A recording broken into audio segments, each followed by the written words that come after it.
آپ نے خود بھی ڈیجیٹل کی طرف سوئچ کر دیا اور ایسے بہت سارے اور اینکرز جو ہیں جو اب اوبیسلی آف ایئر ہیں تو وہ ڈیجیٹل پر سوئچ کر گئے. آپ کو لگتا ہے کہ اب ڈیجیٹل پہ سوئچ کرنے کے بعد آپ کے پاس اس بات کی آزادی ہے کہ آپ جو دل چاہے اپنا اوپینین دے سکتے ہیں, اور یا پھر کچھ لوگ اس وجہ سے بھی سوئچ کر رہے ہیں بیکاز اوبیسلی وہاں پر فیم زیادہ ہے, وہاں پر پیسے زیادہ ہیں, تو آپ نے جب ڈیجیٹل پہ سوئچ کیا ہے تو آپ کے قریب کیا زیادہ تھا کہ آپ کے پاس زیادہ مارجن ہوگا کہ آپ اپنی بات کھل کر بتا سکتے ہیں, اور یا پھر اوبیسلی پیسے اور شہرت, اور بیکاز آپ لوگوں سے زیادہ کنیکٹ کر سکتے ہیں, آپ کو زیادہ لوگ دیکھ رہے ہیں بیکاز فون کے پاس ایکسیس ہر بندے کے پاس ہے, تو آپ کے اس کے پیچھے کیا موٹیو تھا؟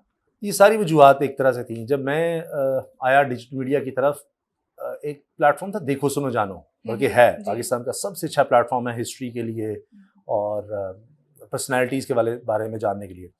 تو اس دور میں جس چینل پر کام کر رہے تھے وہاں اس چینل کے لیے مشکلات ہو گئیں, سیلریز ڈیلے ہونا شروع ہو گئیں, اور یہ ہوا کہ لوگوں کو یعنی نکالا جا رہا تھا, اور یہ کہ جی ہمارے پاس اب سیلریز نہیں ہے دینے کے لیے, تو ڈاؤن سائز کر رہے تھے بہت زیادہ. تو پھر وہ سب نے مل کر ایک الگ سے پلیٹ فارم بنایا. تو وہ میرا پہلا ایکسپیرینس تھا اس طرح سے آپ کہیں کہ ڈیجیٹل میڈیا کا. تو اس وقت یہ قدغنیں نہیں تھیں, وہ یہ تھا کہ چینل ہی سیلریز نہیں دے پا رہا تھا, آپ کس طرح گزارا کریں گے. اس لیے پھر ہم دوستوں نے مل کر وہ کام شروع کیا, بلکہ کچھ دوستوں نے کیا پھر مجھے ساتھ شامل کر لیا.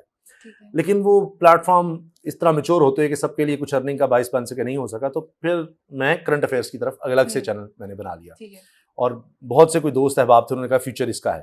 تو سٹارٹ یہاں سے ہوا تھا. اور پھر کرتے کرتے اب چونکہ مجھے 5-6 سال ہو گئے ہیں, تو اب تو اس کی اہمیت اور زیادہ بڑھتی چلی جا رہی ہے. جہاں تک ہم نے بات کی کہ اس پر کتنی آزادی ہے, اس پر اتنی آزادی ہے کہ فریڈم ٹو اسپیچ ہے, لیکن فریڈم آفٹر اسپیچ کا نہیں پتا. تو آپ کہہ تو کچھ بھی سکتے ہیں, لیکن کچھ بھی کہہ دینے کے بعد کیا ہوگا.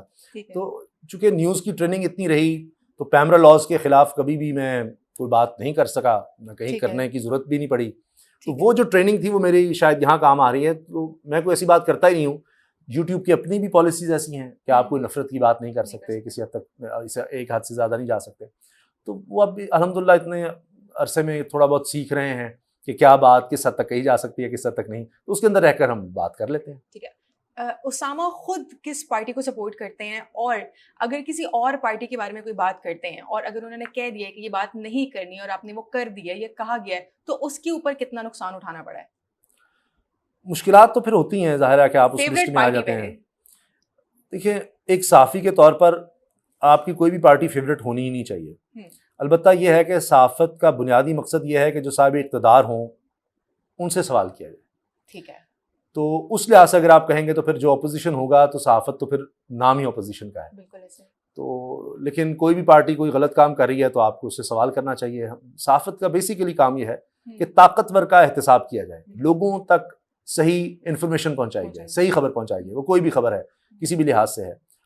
تو اس بارے میں اگر آپ کہیں گی تو جو بھی اقتدار میں ہو تو پھر صحافی تو اس کے دوسری طرف کھڑا ہوتا ہے. اور اس وقت جو لوگ اقتدار میں ان کے بارے میں آپ کیا کہنا چاہیں گے؟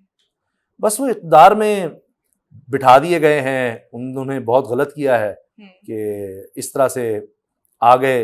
اور اب جب تک یہ نظام رہے گا میرا نہیں خیال ملک کے مسائل حل ہو سکیں گے.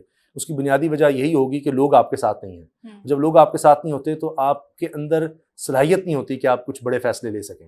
پھر آپ کو جو بھی طاقت کے محور ہوتے ہیں ان کے ساتھ چلنا پڑتا ہے, کیونکہ آپ کے پاس لوگ نہیں نا, تو آپ نے کس طرح رہنا ہے, آپ نے پھر ان لوگوں کو ساتھ ملا کر چلنا ہے. تو پھر آپ ان کے مفادات کے تحفظ کر رہے ہوتے ہیں. وہ چاہے بیوروکریسی ہے آپ ان کو زیادہ سے زیادہ مراد دیں گے, جتنے بھی سرکاری افسران ہوں گے ان کو زیادہ مراد دیں گے, جو طاقتور مافیاز ہوں گے چاہے وہ شوگر مافیا ہوگا, کسی بھی بزنس میں طاقتور ہوں گے, وہ آپ ٹاپ کے تاجر ہوں گے, جو پاورفل کمیونٹیز ہوں گی, آپ کو ان کو ساتھ ملا کے رکھنا پڑتا ہے, کیونکہ پاور پالیٹکس پھر آپ چلا رہے ہوتے ہیں. آپ عوامی پالیٹکس نہیں کر رہے ہوتے, پبلک کی نہیں کر رہے ہوتے. پھر چاہے وہ حلقوں میں آپ کو پیسے دینے پڑ رہے ہوں, ان کے لیے فنڈز دینے پڑ رہے ہوں, پھر آپ اس کے تحت چل رہے ہوتے ہیں, تو آپ کوئی میننگ فل کام چینج نہیں لا سکتے. تو اس وجہ سے کچھ بڑے فیصلے میرا نہیں خیال یہ کر سکیں گے. بس جس طرح ہوتا ہے نا کہ کینسر کا علاج آپ بخار کی دوائی سے کر رہے ہوں, تو وہی اس ملک میں چل رہا ہے. اب جتنا عرصہ آپ اس کو چلا لیں, لیکن اگر آپ محسوس کریں تو ہم ایک ایسے لگتا ہے کہ اخلاقی طور پر ایک پستی کی طرف جا رہے ہیں, اور اس کی وجہ سے ہمارے معاشی مسائل, معاشرتی مسائل, سیاسی مسائل مجھے نہیں لگتا حل ہو سکیں گے. ہم جتنا مرضی اس کو چلاتے رہیں چاہے آپ 10 سال چلا لیں لیکن آپ کے مسائل حل نہیں ہوں گے, آپ کی ڈائریکشن ہی اس طرف نہیں ہے جہاں آپ نے آگے بڑھنا ہے. تو اگر ہم ڈائریکشن صحیح کریں گے, آپ نے فرض کیجئے یہاں سے جانا ہے, فرض کیجئے اسلام آباد, آپ نے رخ کسی اور طرف کا کیا ہوا ہے بالکل الٹ, تو آپ اسلام آباد تو نہیں پہنچیں گے. تو آپ چلتے تو جائیں گے, سفر تو آپ کر رہے ہیں اور کرتے چلے, دیکھو میں چل رہا ہوں, پوری کوشش کر رہا ہوں, پوری محنت کر رہا ہوں, لیکن آپ کی ڈائریکشن ہی دوسری طرف. آنے والے الیکشنز میں آپ کیا دیکھتے ہیں کہ کون صاحب اقتدار ہوں گے؟ دیکھیے ابھی تو جو لگ رہا ہے کہ بظاہر یہ لگے گا کہ اگلے الیکشنز بھی ایسے ہی ہوں گے جیسے 2024 8 فروری کے تھے, لیکن اگر پیش گوئی کرنی ہو تو سب سے اچھی پیش گوئی ہوتی ہے کہ آپ تاریخ دیکھ لیں, تاریخ کا مطالعہ کریں کہ تاریخ میں کیا ہوا تھا. ٹھیک ہے. تو تاریخ میں ایک ہی الیکشنز اس طرح کے ہو پاتے ہیں جس طرح کے فروری میں ہوئے تھے. ہماری بھی ہسٹری یہی ہے کہ جو بھی اقتدار میں اس طرح سے آیا وہ ایک الیکشن اس طرح کے کروا سکا تھا. 2024 جیسے الیکشن جن کو بعض لوگ کہتے ہیں سب سے زیادہ رگڈ تھے, کچھ کہتے ہیں ہمارے ملک میں کبھی فری اینڈ فیئر الیکشنز ہوئے نہیں, اگر ہوئے تو ان کو مانا ہی نہیں گیا, اور اگر مانا وہ الیکشنز جب ہوئے تو ملک 2 لخت ہو گیا, ایک لمبی ڈبیٹ ہے. لیکن مجھے یہ لگتا ہے کہ تاریخ دیکھتے ہوئے اگلے الیکشنز 2024 جیسے تو نہیں ہوں گے, وہ کافی حد تک فری اینڈ فیئر کروانے پڑیں گے, کیونکہ حالات اس نیج پر پہنچ چکے ہوں گے کہ کوئی کچھ نہیں کر پا رہا ہوگا, اور اس سے نکلنے کا واحد راستہ یہ ہوگا کہ اچھا فری اینڈ فیئر الیکشنز کروا لیتے ہیں, ہم سب اپنی جان چھڑاتے ہیں, جس کو بھی لوگ ووٹ کریں گے اس کو آنے دیں گے. اور جو آج جماعتیں اپوزیشن میں ہیں ان کی طرف جھکاؤ زیادہ ہوگا لوگوں کا, ابھی بھی ہے, اگر فری اینڈ فیئر الیکشنز ہو جائیں تو.